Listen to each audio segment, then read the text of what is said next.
بسم الله الرحمن الرحيم نحمده ونصلي على رسوله الكريم أما بعد فأعوذ بالله من الشيطان الرجيم بسم الله الرحمن الرحيم عن أبي موسى الأشعري رضي الله تعالى عنه قال رسول الله صلى الله عليه وسلم قال رسول الله صلى الله عليه وسلم تعاهدوا القرآن فوالذي نفسي بيده لهو أشد تفصيا من الإبل في عقولها رواہ البخاری و مسلم۔ ابو موسیٰ اشعری رضی اللہ تعالیٰ عنہ نے حضور اکرم صلی اللہ علیہ وسلم سے نقل کیا ہے کہ قرآن شریف کی خبر گیری کیا کرو، قسم ہے اس ذات پاک کی جس کے قبضہ میں میری جان ہے کہ قرآن پاک جلد نکل جانے والا ہے سینوں سے بنسبت اونٹ کے اپنی رسیوں سے، یعنی آدمی اگر جانور کی حفاظت سے غافل ہو جاوے اور وہ رسی سے نکل جاوے تو بھاگ جاوے گا، اسی طرح کلام پاک کی اگر حفاظت نہیں کی جاوے تو وہ بھی یاد نہیں رہے گا اور بھول جاوے گا۔ اور اصل بات یہ ہے کہ کلام اللہ شریف کا حفظ یاد ہو جانا در حقیقت یہ خود قرآن شریف کا ایک کھلا و معجزہ ہے، ورنہ اس سے آدھی تہائی مقدار کی کتاب بھی یاد ہونا مشکل ہی نہیں بلکہ قریب بمحال ہے۔ اسی وجہ سے حق تعالی شانوں نے اس کے یاد ہو جانے کو سورہ قمر میں بطور احسان کے ذکر فرمایا اور بار بار اس پر تنبیہ فرمائی۔ وَلَقَدْ يَسَّرْنَا الْقُرْآنَ لِلذِّكْرِ فَهَلْ مِن مُدَّكِرٍ، سورہ قمر آیت نمبر 7، اور یہ بار بار آئی ہے کہ ہم نے کلام پاک کو حفظ کرنے کے لیے سہل یعنی آسان کر رکھا ہے، کوئی ہے حفظ کرنے والا؟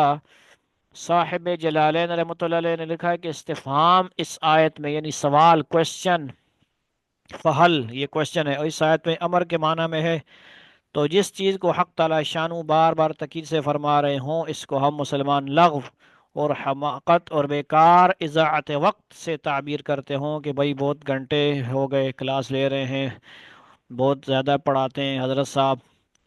اس حماقت کے بعد پھر بھی ہماری تباہی کے لیے کسی اور چیز کے انتظار کی ضرورت باقی ہے۔ تعجب کی بات ہے کہ حضرت عزیر علیہ السلام اگر اپنی یاد سے تورات لکھا دیں، یعنی وہ یاد کر کے لکھوا دیں کسی کو، یہ حضرت عزیر علیہ السلام کی شان ہے، تو اس کی وجہ سے اللہ کے بیٹے پکارے جائیں۔ وقالت الیہود عزیر ابن اللہ، ٹھیک ہے جی، وہ ان کا بیٹا کہتے تھے یہود، اور عیسائی عیسیٰ علیہ السلام کو۔ اور مسلمانوں کے لیے اللہ جل شانہ نے اس لطف و احسان کو عام فرما رکھا ہے تو اس کی یہ قدردانی کی جاوے۔ فَسَيَعْلَمُ الَّذِينَ ظَلَمُوا أَيَّ مُنْقَلَبٍ يَنْقَلِبُونَ، الشعراء 227 آیت ہے۔ تو یہ ترتیب ہے، اس کی تشریح مکمل کرتے ہیں۔ بالجملہ یہ محض حق تعالی شانہ کا لطف و انعام ہے کہ یہ یاد ہو جاتا ہے۔ اس کے بعد اگر کسی شخص کی طرف سے بے توجہی پائی جاتی ہے، لاپرواہی پائی جاتی ہے، یعنی وہ نہیں پڑھتا، بے پرواہی کرتا ہے، سال سال نہیں پڑھتا، دو دو 6 مہینے نہیں پڑھتا، یا ناظرہ خواہ ہوں یا حافظ ہوں، سارے اس میں شامل ہوں گے، تو اس سے بلا دیا جاتا ہے۔ قرآن شریف پڑھ کر بلا دینے میں بڑی سخت وعیدیں آئی ہیں۔ حضور صلی اللہ علیہ وسلم کا ارشاد ہے کہ مجھ پر امت کے گناہ پیش کیے گئے، میں نے اس سے بڑھ کر کوئی گناہ نہیں پایا کہ کوئی شخص قرآن شریف پڑھ کر بھلا دے۔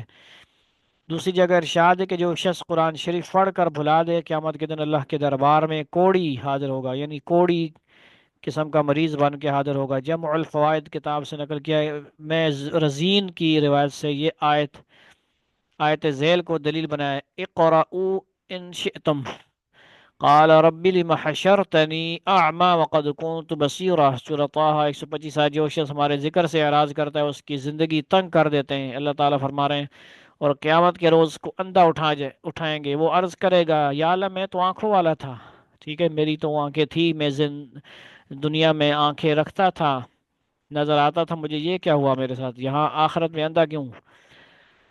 اللہ مجھے اندھا کیوں کر دیا؟ ارشاد ہوگا اس لیے کہ تیرے پاس ہماری آیتیں آئیں اور تو نے ان کو بھلا دیا، بس آج تو بھی اسی طرح بھلا دیا جائے گا، یعنی تیری کوئی اعانت نہیں۔ اللہ رب العزت ہمیں قرآن پاک کے ساتھ بے پرواہی بے توجہی سے ہماری حفاظت فرمائے، عمل کرنے کی توفیق عطا فرمائے۔ یہ حدیث ہمیں سبق دے رہی ہے، ناظرہ خواہ ہوں، حافظ ہوں، ان کو چاہیے کہ وہ لاپرواہی نہ کریں بلکہ قرآن پاک کے ساتھ جڑے رہیں۔ اللہ تعالی ہمیں عمل کی توفیق عطا فرمائے۔ والسلام علیکم ورحمۃ اللہ وبرکاتہ۔